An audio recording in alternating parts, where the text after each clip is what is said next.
उस समय कैसर अगस्तस, जो रोम का सम्राट था,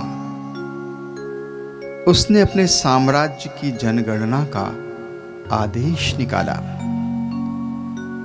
कर वसूली के लिए वो लोगों की संख्या जानना चाहता था। इज़राइल भी इसी के अंतर्गत आता था। उस समय क्विरिनियुस सीरिया का राज्यपाल था। इस जनगणना में हर किसी को अपने पैतृक गांव में जाकर अपना नाम लिखवाना था। जोसेफ को गलीलिया के नाज़रेत नगर में यहूदिया के बैतलहम नगर जाना था, क्योंकि वो राजा दाऊद के घराने से था। चूंकि उन दोनों की शादी हो चुकी थी, दोनों को वहां अपना नाम लिखाने जाना था। मरिया के गर्भ के दिन पूरे हो गए। जोसेफ के सामने समस्या आ गई कि वो मरिया को वहां कैसे ले जाए। दूरी करीब 90 मील की थी। ठंड का समय था, सफर मुश्किल था। मरिया की प्रसव पीड़ा देखकर जोसेफ को तरस आता है। अंत में एक गधे को ढूंढकर वो लाता है ताकि मरिया उस पर बैठकर चल सके, और वे दोनों एक गठरी लिए चल पड़ते हैं। थके हारे वे किसी तरह बैतलहम पहुंचते हैं। बैतलहम नगर लोगों से खचाखच भरा हुआ था। होटल, शराय सभी भरे थे। उन्हें कोई कमरा नहीं मिलता। वे लोगों के घर जाकर निवेदन करते हैं, मरिया के गर्भवती होने का हवाला देते हैं। कोई अपनी मजबूरी बताता, कोई उन्हें दुत्कार देता। अंत में एक बूढ़ी स्त्री को उस पर दया आती है और वो उनसे कहती है कि उसके घर में तो जगह नहीं है, किंतु अगर वे चाहे तो उनके गौशाले में रात गुजारने के लिए शरण ले सकते हैं। अपनी मजबूरी और लाचारी देखकर वे दोनों उस बदबूदार और गंदे गौशाले में रुकने का मन बना लेते हैं।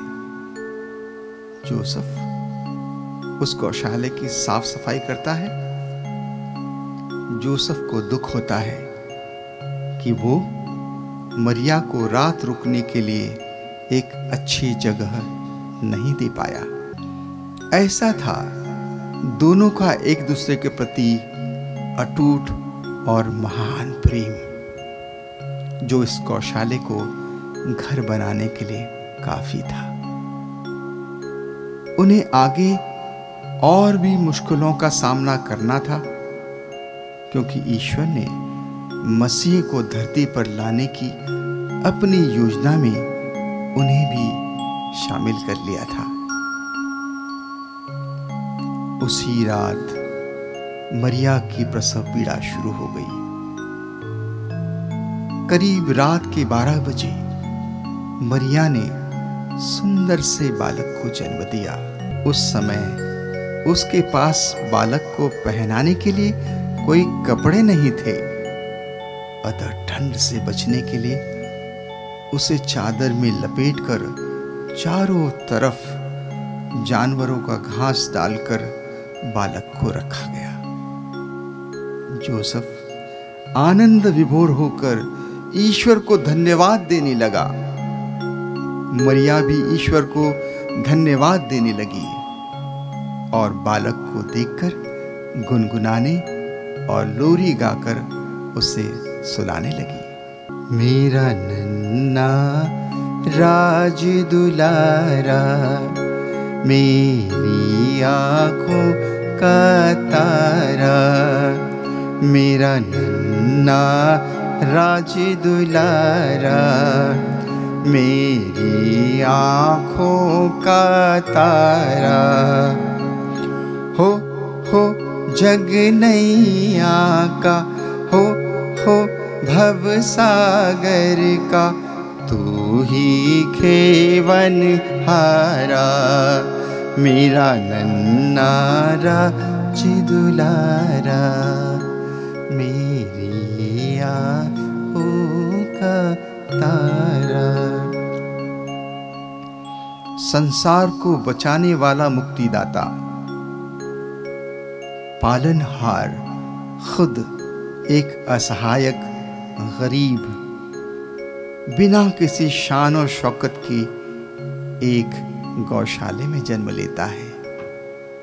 इसीलिए कहा गया है कि इंसान को बचाने खुदा खुद ही इंसान बनकर आ गया है। हेरोद, जो हेरोद महान के नाम से भी जाना जाता है, वो बहुत चालाक था और उसने उच्च पद पाने के लिए रोमी साम्राज्य में चल रही राजनीतिक उथल पुथल का अच्छे से फायदा उठाया। कहा जाता है कि वह दक्षिणी फिलिस्तीन देश में पैदा हुआ था। उसका पिता अंतिपतर एक अरबी था जिसने यहूदी धर्म अपना लिया था।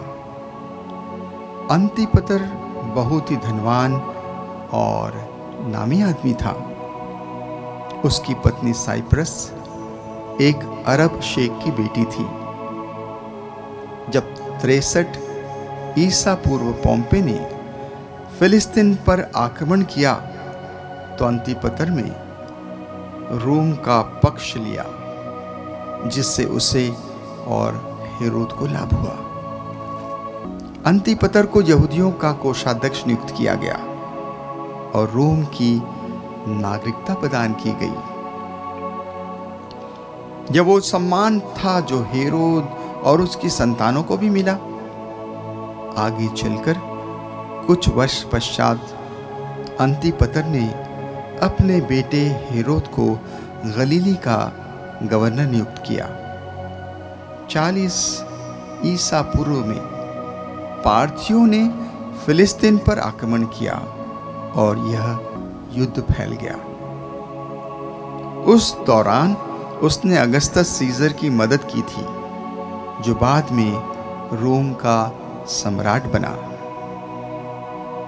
हेरोद को भागकर रोम में शरण लेनी पड़ी। रोमन अधिकारियों ने उसे यहूदियों का राजा नियुक्त किया और सेना की एक टुकड़ी भी दी।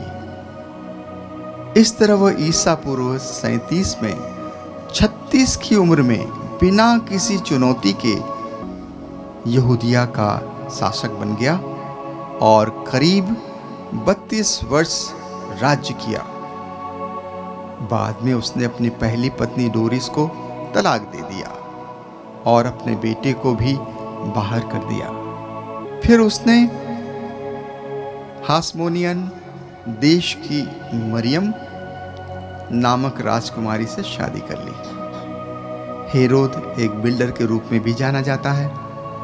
उसकी बनाई इमारतों में मसादा का किला आज भी बहुत मशहूर है और इज़राइल में मौजूद है।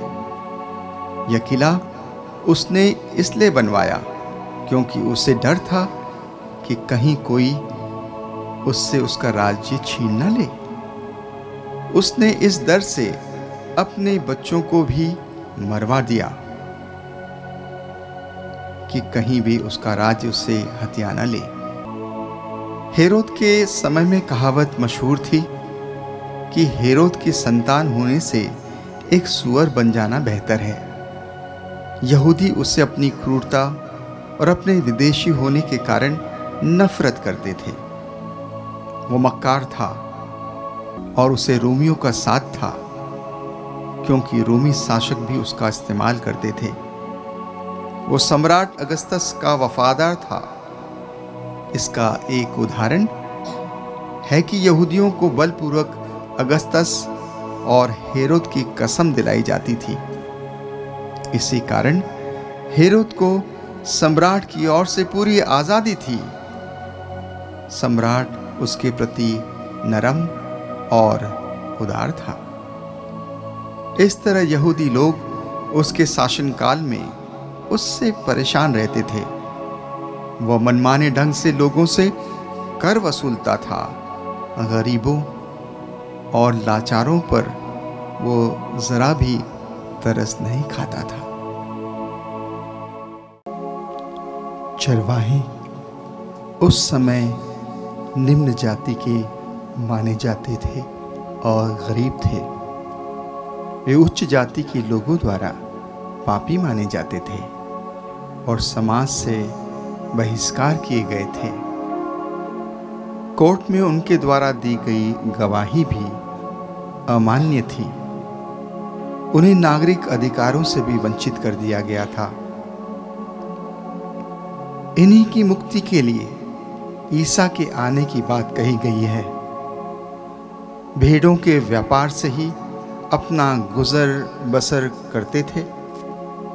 राजा दाऊद के समय भेड़ पालना एक सम्मानजनक कार्य था, क्योंकि स्वयं इब्राहिम, मूसा और दाऊद ने भी भेड़ों की परवरिश की थी और ये तीनों यहूदियों के लिए महान थे।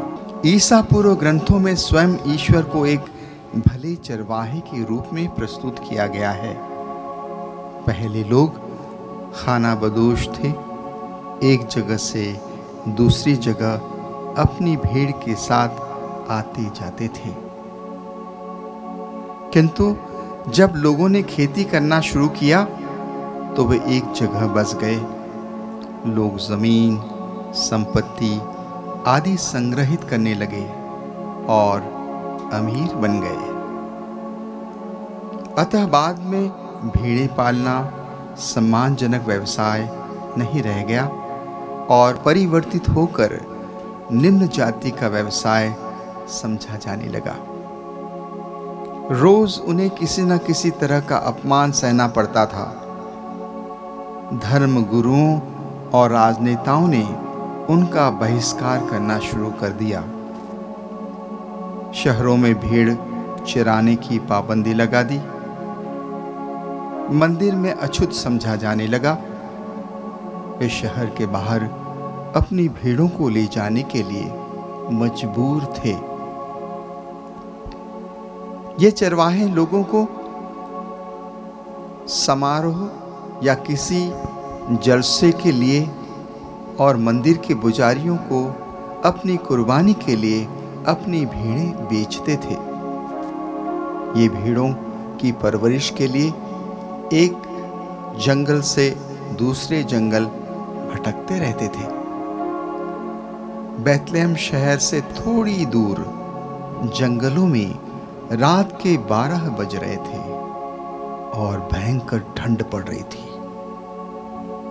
कुछ चरवाहे आगे आग जलाकर आपस में बातें करते हुए अपनी भेड़ों की रखवाली कर रहे थे। धर्म ग्रंथ में लिखा है, दाऊद के वंश से हमें बचाने के लिए एक मुक्तिदाता जन्म लेगा, पर पता नहीं वो कब आएगा।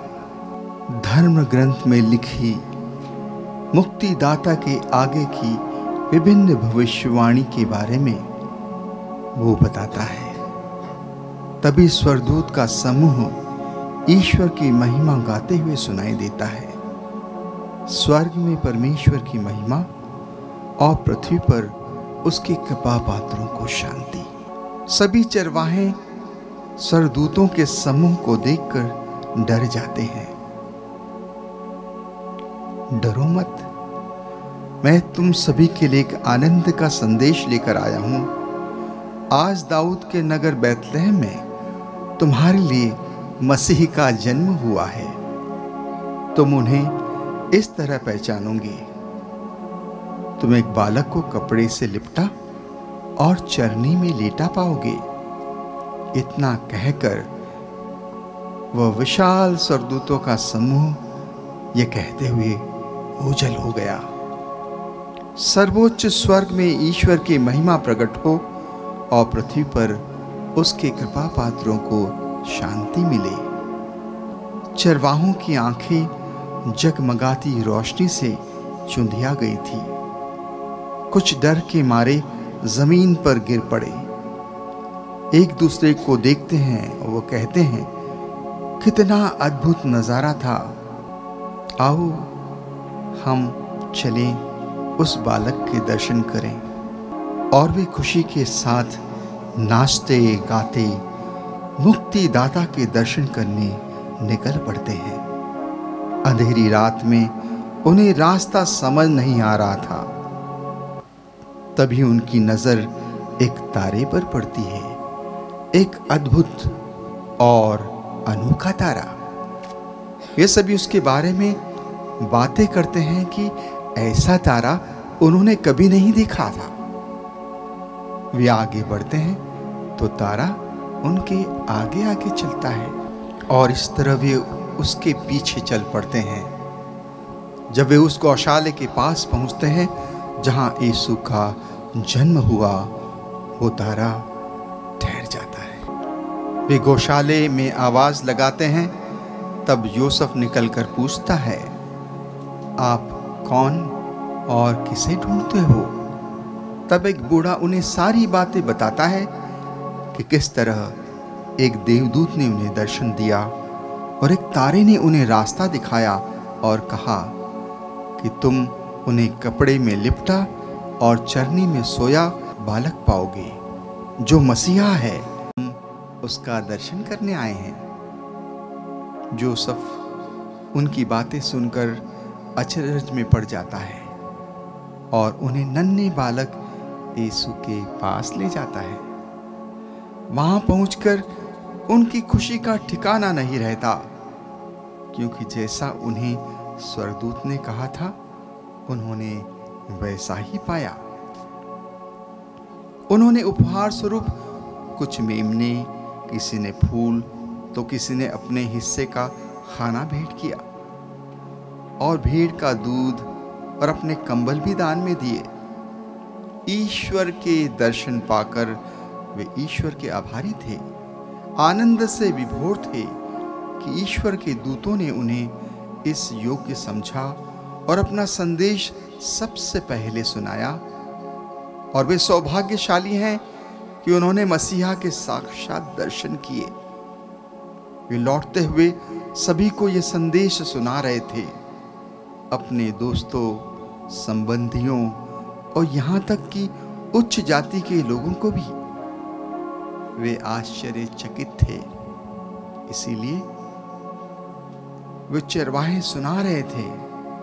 उनका जोश, उनका उल्लास देखकर एक बड़ी ही अचरज भरी स्थिति पैदा हो गई थी। इसी कारण कहा गया है कि ईश्वर धार्मिक और सज्जन लोगों को नहीं, बल्कि तिरस्कृत और पापियों को बचाने आया है। कहा जाता है कि जोसेफ, मरिया जनगणना के बाद यीशु को लेकर वापस नाज़रेत आ गए।